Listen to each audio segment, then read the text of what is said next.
वंदे पुरुषोत्तमम। आजकल राजनीति का बड़ा जोर है। राजनीति सभी लोग करने के लिए कूद पड़ते हैं।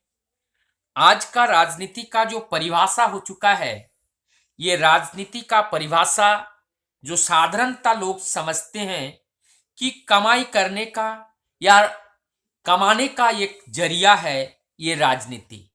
लेकिन राजनीति का जो वास्तविक अर्थ है, मुझे लगता है अधिकांश राजनीतिज्ञ लोग व्यक्ति जो हैं इस राजनीति का वास्तविक अर्थ से अनभिज्ञ है।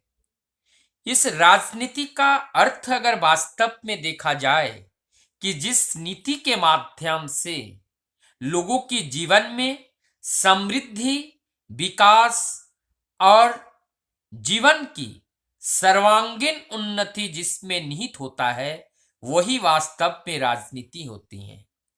इसको जब हम एक एक बात को अलग अलग करके जानने की कोशिश करते हैं कि इस व्यक्ति के बारे में जब हम जानते हैं, एक व्यक्ति, फिर होते हैं समष्टि, और उसके बाद जैसे एक व्यक्ति से एक परिवार बनता है, व्यक्ति से परिवार बनता है, परिवार से एक समाज बनते हैं, फिर समाज से इस तरीके से वो राष्ट्र का निर्माण होते हैं।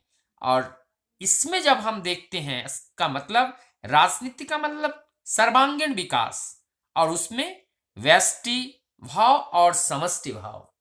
व्यष्टि का मतलब है जो हम हर व्यक्ति के जीवन में वो उन्नति, हर व्यक्ति के जीवन में, चाहे उनका स्वास्थ्य हो, चाहे उनका शिक्षा हो, चाहे उनका चरित्र हो, ये सब चारों ओर से वो संपूर्ण रूप से वो निश्चिंत जब हो जाते हैं। और निश्चिंत हो जाते हैं, निश्चिंत कौन करते हैं? जो हमारी ये समाज को लीड करते हैं।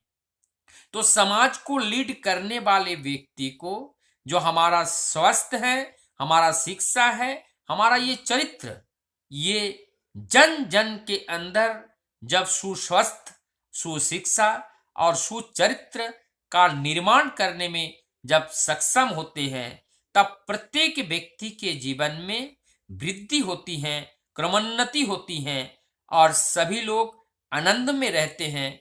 चाहे वो व्यक्ति जीवन हो, चाहे दाम्पत्य जीवन हो, चाहे पारिवारिक जीवन हो, चाहे सामाजिक जीवन हो, चाहे राष्ट्र जीवन हो, इसमें एक सुंदर राष्ट्र का सृजन होता है।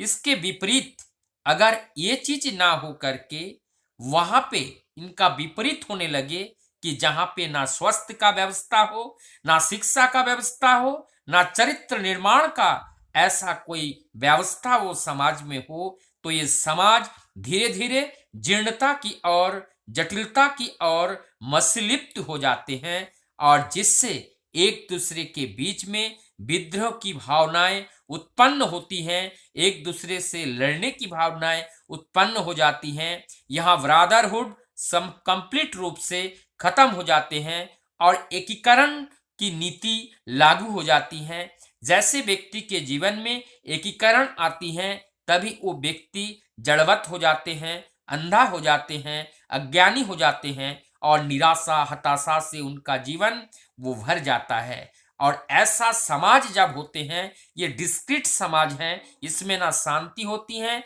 ना सुख होते हैं, ना समृद्धि होती है। और सुख, शांति, समृद्धि अगर हम लाना चाहे तो उसमें हर व्यक्ति के जीवन में सुंदर उनका स्वास्थ्य हो, सुंदर उनका शिक्षा हो, और सुंदर चरित्र हो। ये सारे चीज जब सुगमता से वो प्रोवाइड करने में एक राजनीतिक व्यक्ति जब समाप्त हो, वो सक्षम होते हैं, तभी उस व्यक्ति को राजनीतिक कहा जाता है। और ऐसा नीति, जिस नीति में सबके जीवन में सुख, शांति, समृद्धि और आनंद से भर जाता है, सभी में हर जगह खुशहाली होती है, एक राम राज्य की स्थापना होते हैं, वास्तव में उस नीति को ही राजनीति कहते हैं। नहीं तो जो नीति आजकल देखा जा रहा है, ये राजनीति नहीं, एक लूट नीति है। इससे हमारे जीवन की दुर्गति से और दुर्गति की ओर हम पदार्पण कर रहे हैं। तो हम सभी से आग्रह करते हैं कि राजनीति का वास्तविक अर्थ को जाने और जान करके अपने जीवन को देश और ये समाज और देश के प्रति उनके सेवा में समर्पित करें। वंदे पुरुषोत्तमम।